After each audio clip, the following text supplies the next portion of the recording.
Hey, what's good, Walking Dead fans? This is the Campfire Crew, and today we're going to be talking about Season 7, Episode 3, The Cell. I believe it's a cell. Is it? Hold on a second. Yep, it's a cell. I was right. Look, we've got 7 moments that we're going to break down and talk about in a little bit more detail. If you find yourself enjoying this video, then do us a favor and drop a like. We would much appreciate it, and it does help out the channel. I'm going to go ahead and let Nate start us off with moment number 1. The opening scene, the montage of the day in the life of a savior. And not any savior, but it just so happens to be Dwight. Somebody that we kind of dislike this guy, man. He freaking betrayed Daryl. You know, he killed the niece, and we're not happy with this guy.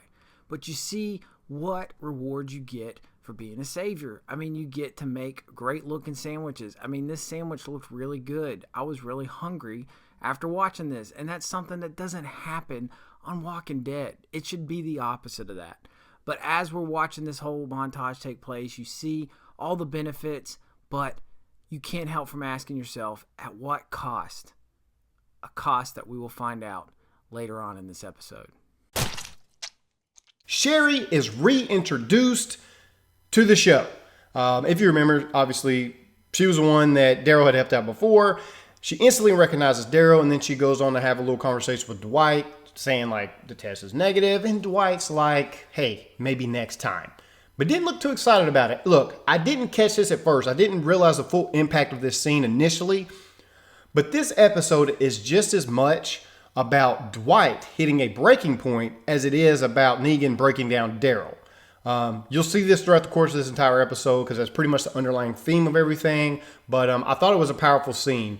And if you think about it, now knowing what I know, think about the psychological, imagine you seeing your wife with another dude and like she's getting, there's only so much a man can handle. That's all I'm saying.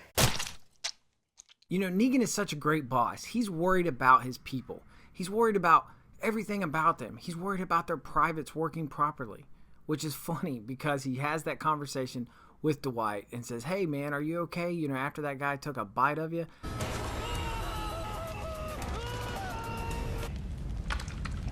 I thought that was great. It was hilarious. The whole conversation back and forth between Negan and Dwight was great. It was interesting. Dwight kind of sitting there, you know, smiling and taking it. But you could see that he was obviously not happy about having this conversation with Negan about any of it. Even when he mentioned the opportunity to have a chance to be back with his wife, you could tell the kind of angerness that was there hiding underneath Dwight. But, of course, again, Negan is great in this scene. He's funny. He kind of messes with him, almost like he's trying to see what he's going to do, trying to pick at him to see if he's going to react, but he doesn't. He stays true to it, and it leaves us wondering what's going to happen later on.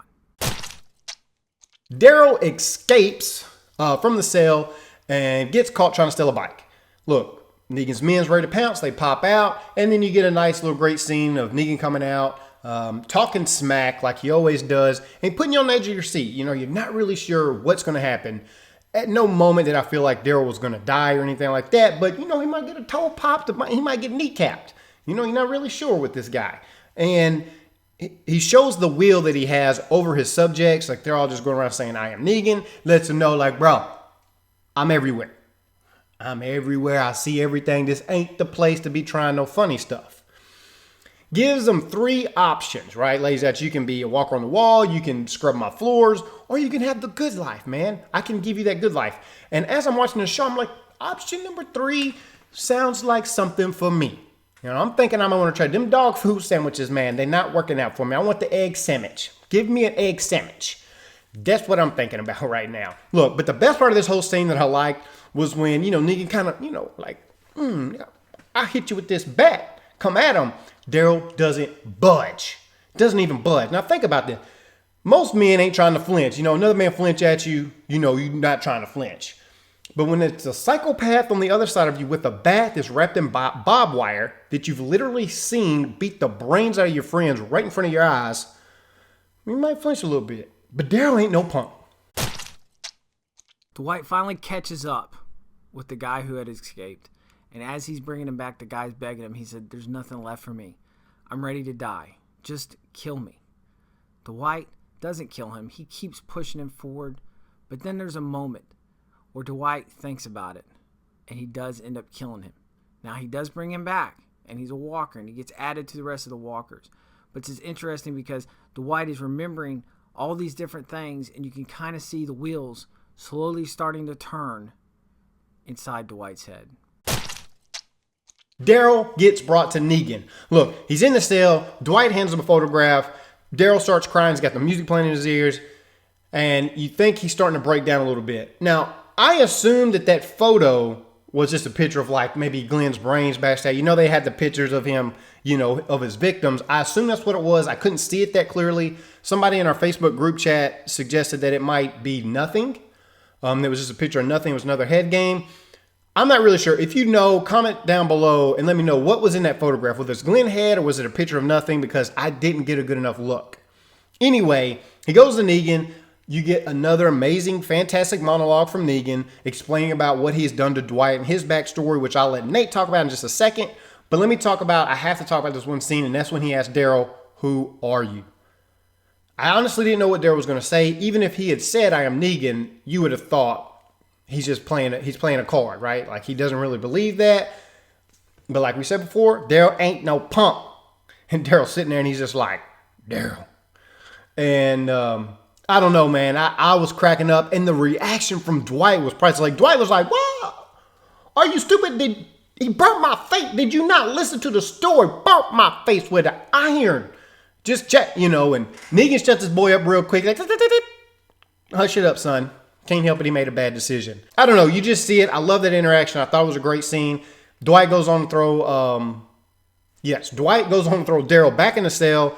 And then he looks like he's genuinely upset, like mad concerned. Like, what are you doing? Which I want to talk about in a little bit more detail at the very end of this video. I'm going to go ahead and let Nate talk about what Negan said about Dwight's past. Now, one of the great things the show did for Dwight that the comics didn't do as much of, which was give us a really deep backstory for Dwight. Now, in the comics, you know that he had a wife, and that Negan took the wife, and that because of his betrayal, he got burnt with an iron. That's why his face is scarred. That's what you know. Well, but because you get to see the deeper one that they've kind of established last season with him trying to save her sister and all that, it just adds more of a deeper level to Dwight. You realize that his choices weren't just cut and dry, that he was trying to do the right thing. And that even when he mentioned, even way back when, that he hadn't killed any person when he was talking to Daryl, he's like, you know, "I'm scared once you go that part, you can't come back." And we've seen that Dwight has now made those hard choices, and now he's on that path. And I feel like he's struggling with the idea of, did I make the right decisions? Why didn't I do this? Why didn't I go with Daryl? Why didn't I go back to the Saviors? Why did I do all these things? And you start to see him question it throughout the entire episode, which is leading to what we know will happen, which is the eventual turn of Dwight into betraying Negan. All right, guys, real quick, let's talk about this relationship between Daryl and Dwight that looks like it may be forming or it's inevitably going to form. It doesn't look like Daryl is going to be bending at any point, and Dwight's obviously at a crossroads with, you know, the life that he has, or what maybe, you know, he's not really comfortable. He's not happy. You see that throughout the thing, you know, his breaking point, right? I honestly think the strength that he sees in Daryl is encouraging to Dwight, right? Daryl doesn't break. Dwight's getting fed up with it. They're going to come to a point where they're going to come to terms here, and Daryl is going to help facilitate Dwight and Rick together so that they can team up and take down Negan, right? You got to have an inside man. Dwight already knows that there's people who aren't drinking the Kool-Aid from Negan, and they're not satisfied with Negan's rule, but they're too scared to do anything about it. And then Rick is going to eventually have to team up with Dwight and trust him and, you know, do their thing to take down Negan. And I think this was a very awesome and powerful episode showing the mind games that Negan plays. A lot of times goes too far, obviously. And that I think we might see a bond here between Daryl and Dwight. I'm kind of excited to see what happens. But guys, that's the video we have for today. Again, like the video if you liked it. Subscribe if you want to see more videos like this. Share the video out, whatever it is. Tomorrow, I will be doing a Westworld. Even though I didn't last week, I've already seen it and it was a good episode. Yeah, I guess that's all I got, man. Until next time, we're out.